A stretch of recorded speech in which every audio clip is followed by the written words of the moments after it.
ओ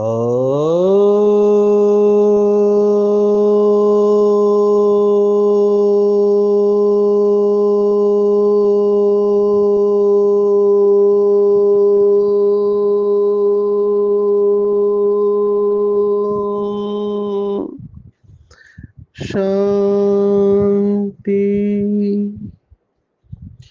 आज 8 अगस्त 2024 भारत में सद्गुरुवार है। Today is 8th August 2024 and it's Thursday in Bharat. आज की मुरली का जादुई रहस्य स्वयं को प्रेरणा देने के लिए magical secrets of today's Murli for motivating the self. आज की साकार मुरली में बाबा की लहर चली है। पिछले कुछ दिनों से लगातार बाबा ब्रह्मा और शिव बाबा के बारे में बता रहा है। कई मुझे पूछ रहे हैं कि बाबा की ये जो लहर चलती है, ये एक बार बताने के बाद क्यों बाबा को बार बार कहना पड़ रहा है। ये बात मैं समझ सकता हूँ, क्योंकि कई लोग जल्दी बोर हो जाते हैं एक ही पॉइंट से। कई तो मुझे ऐसे भी कहते हैं कि बाबा वही बातें बार बार कहते रहता है। मुझे भी पहले ऐसे लगता था, लेकिन अभी कुछ अवस्था अलग है। बाबा की हर मुरली अलग होती है, सुंदर होती है, विशेष होती है। एक पॉइंट काफी है बाबा की मुरली में। जैसे हम अभी पिछले कुछ दिनों से ब्रह्मा के ऊपर सुन रहे हैं, तो ये बड़ी गुह्य बात है। First man and new man, इसके ऊपर पूरी किताब लिखी जा सकती है। एडम, आदम, ये जो शब्द निकले हुए हैं, आदमशुमारी उर्दू का शब्द है। आदमशुमारी, जिसको जनसंख्या कहते हैं। अभी इसके ऊपर आप बहुत कुछ कह सकते हैं। भारत में हिंदू धर्म, जिसे सनातन धर्म को हिंदू कहते हैं, उसमें गोत्र है। अभी गोत्र में कहते हैं कश्यप गोत्र, या और जो भी ऋषि मुनि से आपका क्लैन चालू हुआ, शुरुआत हुई, उस गोत्र के ऐसे कहते हैं। तो ये बहुत गुह्य बातें हैं। ये सभी शास्त्रों का रहस्य है। ये तो बाबा है 4 पेज में या आधे घंटे की मुरली में, बाबा तो टच ही करेगा। ये तो बच्चों का काम है कि उसके गुह्यता में जाना। जो हमारे आदरणीय जगदीश भाई ने या हमारी दादियों ने या जिन्होंने शास्त्र पढ़े हैं, ये बाबा की बातों को खोल सकते हैं। क्योंकि अभी हम देख रहे हैं बाबा के नए नए बच्चे बहुत पावरफुल आए हैं, जिन्होंने शास्त्र पढ़े हैं, किताबें पढ़ी है। तो साइंटिफिक बेंड ऑफ माइंड वाले भी बाबा की साइकोलॉजी को तुरंत समझ लेते हैं, पकड़ लेते हैं कि बाबा ये साइंस की बात कह रहा है। तो बाबा की बातें लगती बहुत सिंपल है, लेकिन बहुत डीप होती है। ये बाबा के बच्चों का कर्तव्य बनता है कि जो मनन चिंतन कर सकते हैं, उसकी गुह्यता में लेके जाए। जैसे आज बाबा ने मुरली में कहा है कि एक राज को जानने के बाद आप सभी के कल्याणकारी बनते हो। देखो रहस्य है ये। बाबा ने हमको कितने सारे सीक्रेट्स बताए जो दुनिया वालों को पता ही नहीं है, बेचारे भटक रहे हैं। आज एक सीक्रेट है, अभी इसी सीक्रेट के ऊपर अगर हम गहराई में जाए तो भी कितना श्रेष्ठ चिंतन हो सकता है। बाबा ने कहा यह एक ही हट्टी, हट्टी माना दुकान है, और कोई ने सबको इधर आना है। ये बहुत गुह्य राज है, और इस राज को जानने वाले बच्चे ही सबके कल्याणकारी बनते हैं। अभी ये साकार मुरली की बात है। इस एक पॉइंट पे ही हम लंबे समय तक जा सकते हैं, हम जाएंगे अभी आगे चलकर। दूसरा बाबा ने कहा कि पदम, अभी पदम शब्द संस्कृत का है। पदम कमल को कहते हैं, और पदम ये संस्कृत भाषा की सुंदरता है। एक ही शब्द के अनेक अर्थ होते हैं। लक्ष्मी के पति को पद्मपति कहते हैं, लक्ष्मी को पद्मा कहते हैं। तो पदम माना एक के ऊपर 15 जीरो। अभी मुझे पता नहीं आपकी गिनती कितनी तक आप जा सकते हैं। एक के ऊपर 2 जीरो को 100 कहते हैं, 3 जीरो को 1000, 4 जीरो को 10,000, ऐसे करते करते आप जाओ आगे। 1 लाख माना 5 जीरो, 7 जीरो माना 1 करोड़, ऐसे करते आप आगे जाओ तो एक के ऊपर 15 जीरो। तो उसको पदम कहते हैं। पहले के जमाने में जो कैलकुलेशन था, शंख नील पद्मा, तो ये पद्म लास्ट था, उसको 15 जीरो कहते हैं। और इतनी कमाई बाबा कहते हैं हर कदम में है। अब ये कदम भी आध्यात्मिक भाषा है। कदम माना ऐसे नहीं एक कदम आपने उठाया, कदम माना संकल्प।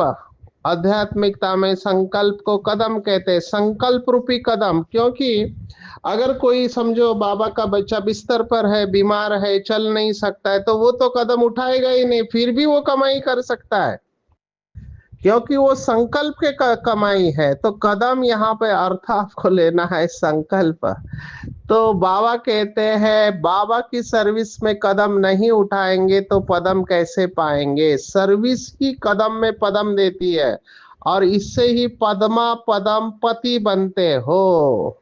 तो ये भी बहुत डीप बात है, इसके ऊपर भी हम काफी लंबे समय तक चिंतन कर सकते हैं। और मुझे तो बहुत खुशी होती है। देखो आज बहुत सारे प्रोग्राम हुए, मैं इस समय वर्धा में हूँ, महाराष्ट्र में। गला दर्द कर रहा है, क्योंकि पहले 2-3 लेक्चर हो चुके थे, और उसके बाद एक स्कूल में गए थे तो वहां पे माइक ही नहीं था। लेकिन मुझे वो स्कूल अच्छा लगा, तो मैंने बिना माइक के जोरदार ताकत लगा के बोला, तो गले के ऊपर इफेक्ट आता है। मुझे खुशी इस बात की हुई। देखो अभी भी ऐसे लोग हैं दुनिया में। कभी कभी मुझे लगता है ये सब गांव गांव की कहानी आपको बता दूं। लोग कहते हैं कि लोग स्वार्थी हो गए, पैसे के पीछे पड़े हुए हैं। लेकिन आज मैं जिस स्कूल में गया, मैंने वहां देखा कि वहां के प्रिंसिपल माना टीचिंग और नॉन टीचिंग स्टाफ माना चतुर्थ श्रेणी कर्मचारी कहते हैं, जो हाउसकीपिंग का काम करते हैं। अभी उस स्कूल में 19 गांव के बच्चे आजू बाजू से आते हैं। तो वहां के प्रिंसिपल ने सुनाया कि हम सभी टीचर, क्योंकि ये जो बच्चे हैं जो काफी दूर है उनके गांव में, तो इनको बच्चों को सुबह आना होता है, तो स्टेट ट्रांसपोर्ट की बसेस वहां जाती नहीं है, तो ये स्कूल आ नहीं सकते हैं, बेचारे बच्चों का नुकसान हो जाता है। तो इन्होंने क्या किया है कि सभी टीचर्स ने मिलके अपनी सैलरी में से 4% वो पैसा निकालते हैं।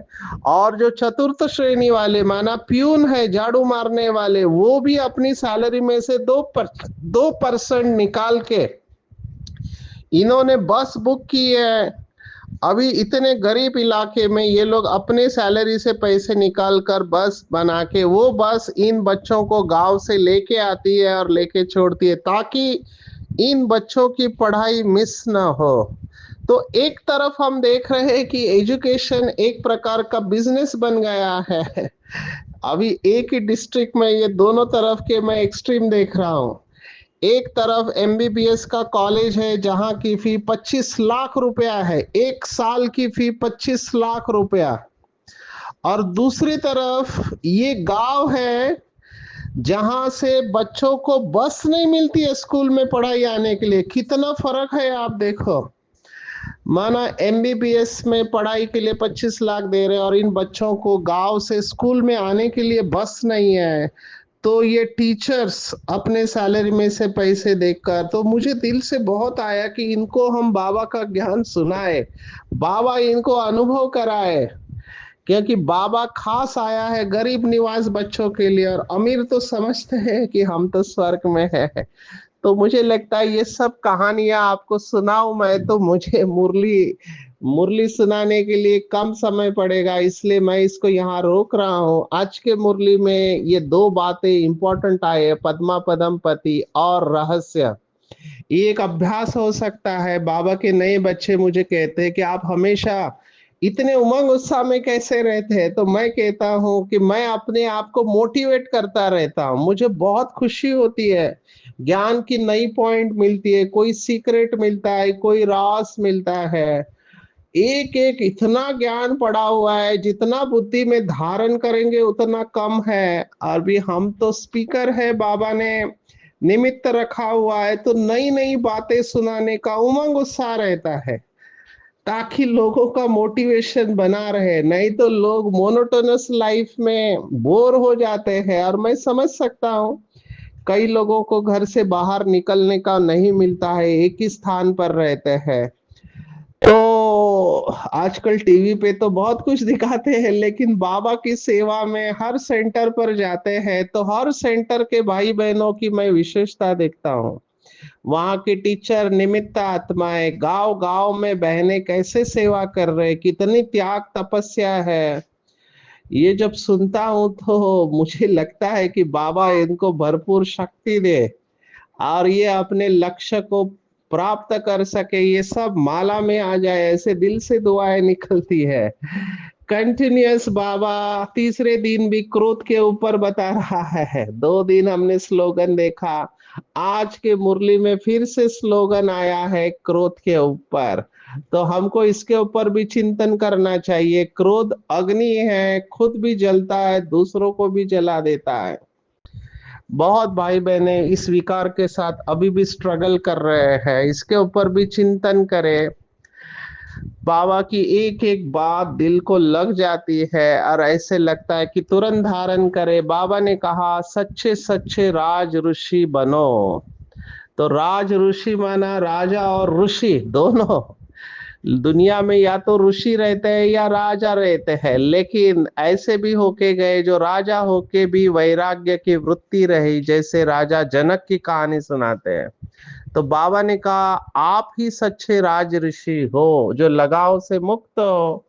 हम इसके बारे में भी देखने वाले हैं। और बाबा ने आज कहा रोज लिख कर दो कि हम इतना समय इस अवस्था में बैठे थे।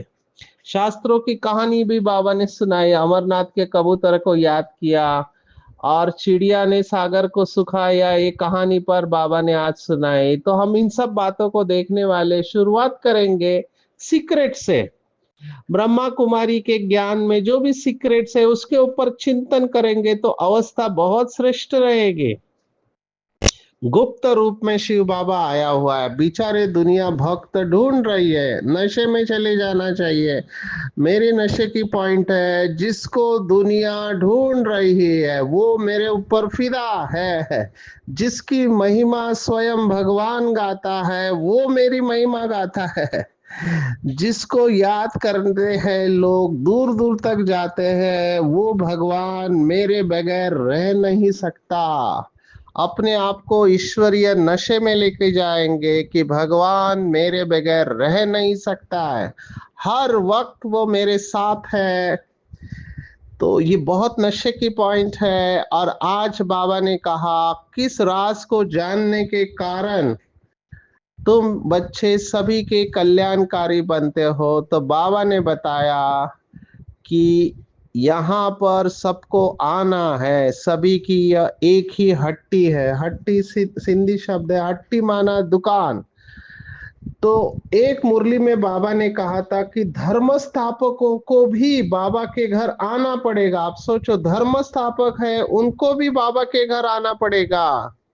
तो यह एक ही हट्टी है जहां धर्म स्थापकों को भी आना पड़ेगा। धर्म स्थापक माना बुद्ध, क्राइस्ट, इब्राहिम, सभी को बाबा के घर आना पड़ेगा। क्यों आना पड़ेगा? क्योंकि सभी को अपने धर्म की स्थापना करनी है द्वापर युग में। तो जितने भी धर्म स्थापक हैं उनको बाबा से लेना पड़ेगा, वो अपने अपने धर्म की स्थापना करेंगे। क्राइस्ट आएगा, यहाँ पर ईश्वरीय स्नेह का अनुभव करेगा, परमात्मा के प्यार का अनुभव करके जाएगा। और ये आत्मा 2000 वर्ष बना, आज से 3000 वर्ष बाद ये आत्मा फिर से क्रिश्चियन धर्म की स्थापना करेगी और कहेगी गॉड इज लव। क्योंकि उस आत्मा ने यहाँ पर अनुभव किया, कोई आके दया और करुणा का अनुभव करेगा, वो जाके दया और करुणा इसके ऊपर अपने धर्म की स्थापना करेगा। तो ये सब यहाँ से जाने वाले हैं।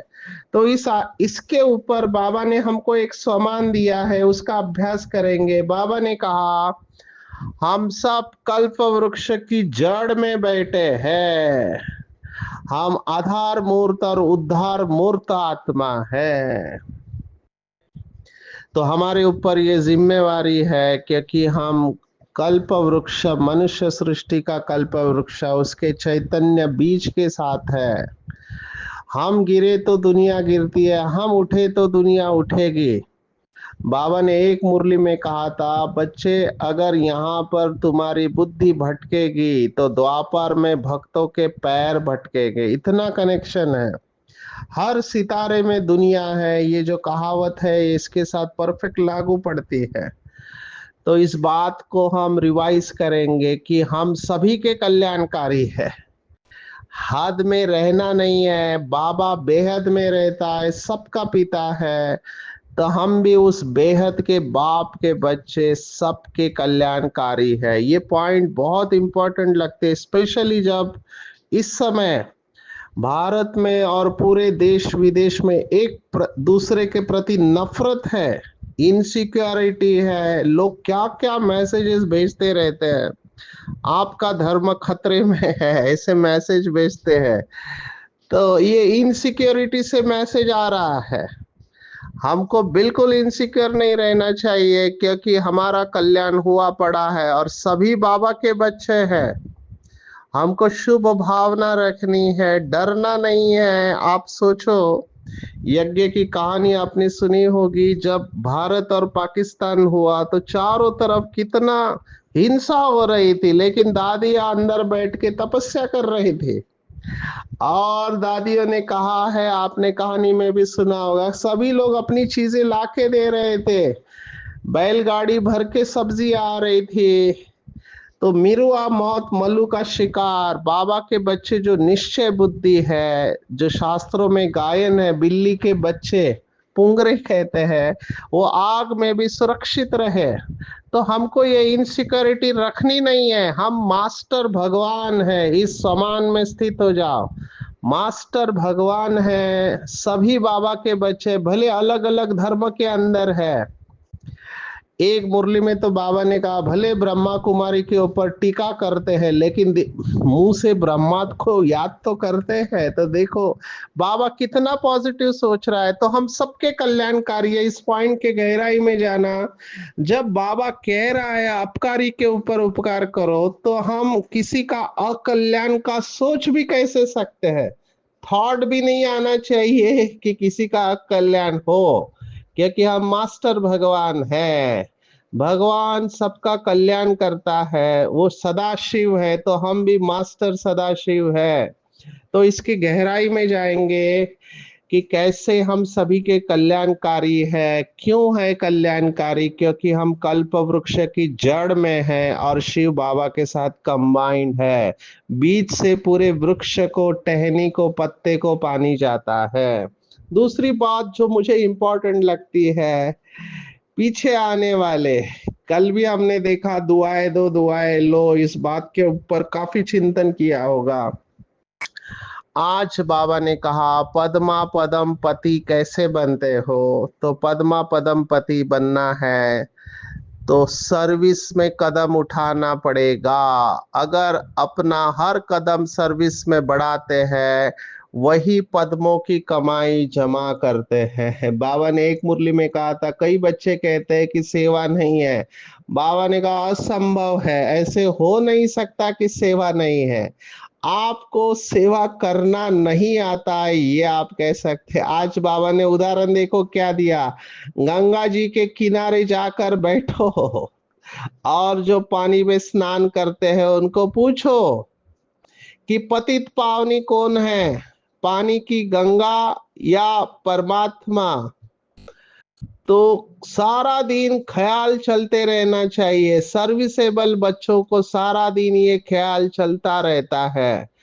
बाबा ने आज कहा सर्विस नहीं करते तो समझा जाता कि बुद्धि ही नहीं है। जैसे बुद्धू बैठे हैं, बाप को समझ नहीं सकते, तो बाबा ने इसको कहा है। आज सर्विस की दो इंपॉर्टेंट पॉइंट मुझे लगी। बाबा ने बार बार, माना 2-3 बार कहा है कि शिव बाबा का चित्र बहुत अच्छा है, भल बड़ा ही रख दो, इसमें कोई कुछ नहीं कहेंगे, ऐसे नहीं कहेंगे कि ये ब्रह्मा है।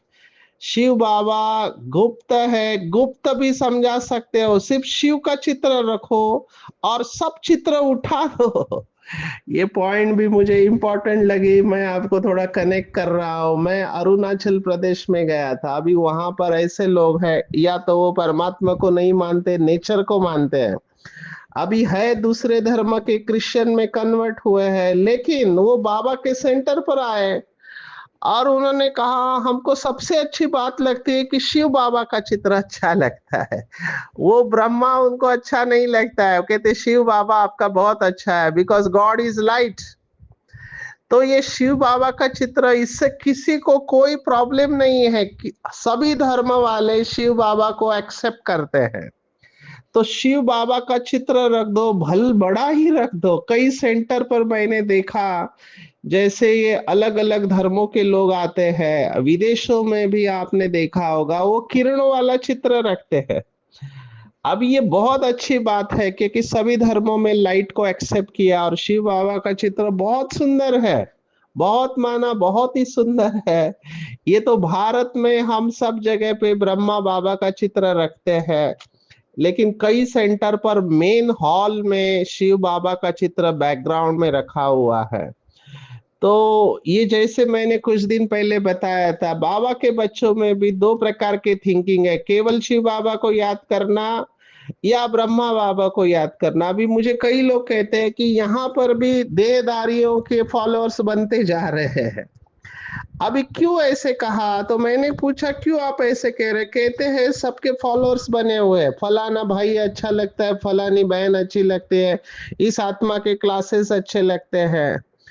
तो मैंने समझाया कि विशेषता तो सबसे लेनी चाहिए, ये तो अच्छी बात है, क्योंकि हर एक की अपनी अपनी विशेषता है, हर एक के अंदर टैलेंट्स होते हैं, तो उनकी बातें सुनना जरूर है हमको, लेकिन उनसे प्रभावित नहीं होना है। तो उनका जो डायरेक्शन था कि वो यादगार बनाते, उसके ऊपर था। अभी बाबा के बच्चों ने, दादियों ने बहुत सेवा की है, तो उनका कहना था कि मम्मा का, ब्रह्मा बाबा का हम कोई भी स्टैचू नहीं रखते हैं, क्योंकि हम निराकार को याद करते हैं। अभी ये बात, इसमें भाव को समझ लेना चाहिए। जब स्वयं ब्रह्मा कहता था कि मुझे याद नहीं करो, शिव बाबा को याद करो, तो भाव ये है कि किसी भी देहदारी से प्रभावित नहीं होना है, हालांकि उनसे विशेषता लेनी है। तो जो भी बाबा के बच्चे एडवांस पार्टी में गए, उन सब विशेष आत्माएं, बाबा भी मुरली में कहता है कि अनन्य बच्चों को फॉलो करना है।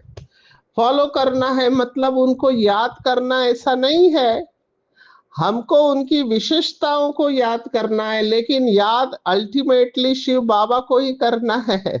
तो इस पॉइंट को बहुत अच्छी तरह से समझेंगे। ये तो मैंने आपको शेयर किया कि कई बच्चे बाबा के मुझे कहते हैं कि यहाँ पर भी भक्ति मार्ग की तरह देहदारियों की पूजा करते हैं लोग। मैंने कहा ऐसे नहीं है, हम विशेषता लेते हैं और हमको विशेषता लेनी चाहिए।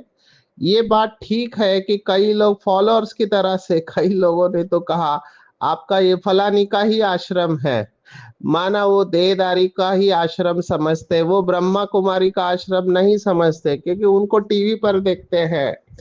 तो ये भावना में आके लोग करते हैं। हमको इससे डिस्टर्ब नहीं होना चाहिए, ये सब क्वालिटी रहने वाली है। बाबा ने कहा पीछे आके, पीछे आने वाली आत्माएं ऐसे ही होगी, वो डायरेक्ट शिव बाबा के साथ कनेक्ट नहीं कर पाएंगे, तो उनको जैसे भक्ति मार्ग में गुरु चाहिए, वाया वाया जाने वाले हैं, ऐसे ही आत्माएं रहने वाले हैं। हमको ये देखना है कि मैं क्या कर रहा हूँ, मैं याद कर रहा हूँ या नहीं शिव बाबा को।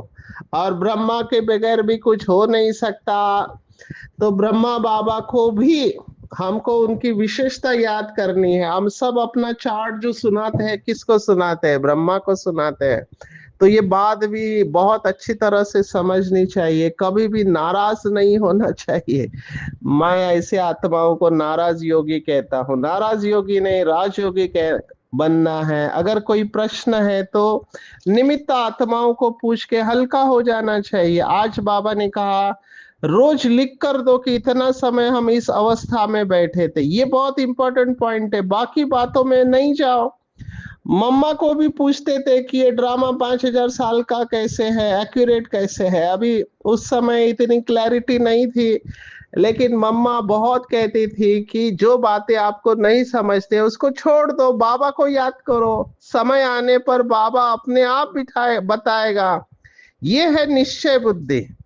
ब्लाइंड फेथ भी नहीं होना चाहिए, लेकिन निश्चय बुद्धि जरूर होना चाहिए। अंधश्रद्धा नहीं, लेकिन निश्चय होना चाहिए। बाबा जो मुरली में कहते हैं उतना हमारे लिए आवश्यक है। बाबा कहता है युक्ति से सर्विस करो, सर्विस बहुत कर सकते हो। आ, बाबा ने तो कहा बीमार व्यक्ति भी सर्विस कर सकता है। तो सर्विस की तो अभी बहुत गहराई में बाबा ने मुरलियां चलाई है। कर्मणा सर्विस करो, कर्मणा नहीं कर सकते, वाचा करो, वाचा नहीं तो मनसा करो। ऐसे तो कोई बोल ही नहीं सकता कि मैं सेवा नहीं कर सकता। और इंपॉर्टेंट पॉइंट सुनाना चाहूंगा, कोई भी सेवा करो, सभी सेवा के इक्वल मार्क्स होते हैं, सभी सेवा के इक्वल मार्क्स है। बाबा ने मुरली में कहा था उल्टा, अगर कोई भाषण करने की सेवा करके अगर उसको अहंकार आ गया तो उसके मार्क्स कट हो गए। तो निमित्त समझ के सेवा करना है, और अहंकार नहीं आना चाहिए कि मैंने सेवा की। बाबा के बच्चे बहुत अच्छी सेवा कर रहे हैं, कई सारे बाबा के अच्छे मैं सेंटर पर देखता हूं, उनको सोने को टाइम नहीं मिलता है, सेवा के ऊपर सेवा है, इतनी अथक सेवा करते हैं। विशेष आज मुझे ये पॉइंट अच्छी लगी राज ऋषि की। कई लोग ब्रह्मा कुमारी में आने से डरते हैं, कहते हैं कि इधर गया तो ये सब छोड़ना पड़ेगा, खाना पीना वगैरह वगैरह। तो उनके लिए राज ऋषि की पॉइंट है सब कुछ करते हुए। कर्म योगी की पॉइंट हमको उनको सुनानी है कि सब कुछ करते हुए सर्व लगाव से मुक्त रहना। देखो जंगल में जाना इजी है, लेकिन संसार में रहते हुए अपना कर्तव्य निभाते हुए, अपनी जिम्मेवारी निभाते हुए, जॉब करते हुए बाबा को याद करना ये थोड़ा टफ होता है कई लोगों के लिए जो ट्रस्टी नहीं बन पाते हैं। और उसका कारण बाबा ने आज कहा है, कहाँ भी, चाहे अपने में, चाहे व्यक्ति में, चाहे वस्तु में, कहाँ भी लगाव है तो राज ऋषि नहीं है। लगाव, लगाव माना या तो अपना शरीर खींच रहा है, कई लोगों की अपने में भी बुद्धि जाती है।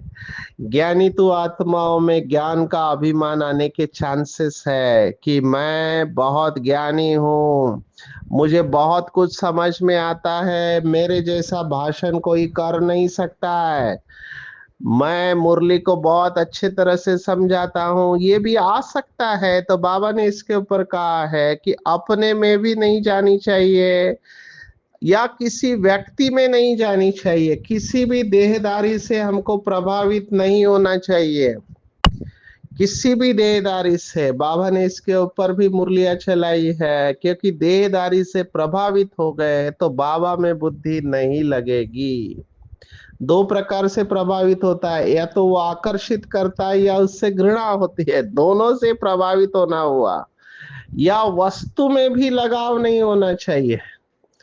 वस्तु में लगाओ माना लोभ करो। अभी वस्तु कितने प्रकार की होती है, आप इसके ऊपर चिंतन करने की। खाने की चीजें है, पहनने की चीजें है, रहने की चीजें है, ये सब अगर मुझे खींच रही है तो मैं राज ऋषि नहीं हूँ। जो लोग कहते हैं कि हमारा योग नहीं लगता, वो अपने वैराग्य की स्टेज को चेक करे। अगर संकल्प मात्र भी, बाबा ने कहा थोड़ा भी लगाव है तो दो नाव में पाव हुए, फिर न यहाँ के रहेंगे न वहां के रहेंगे। इसलिए राज ऋषि बनो, बेहद के वैराग की बनो।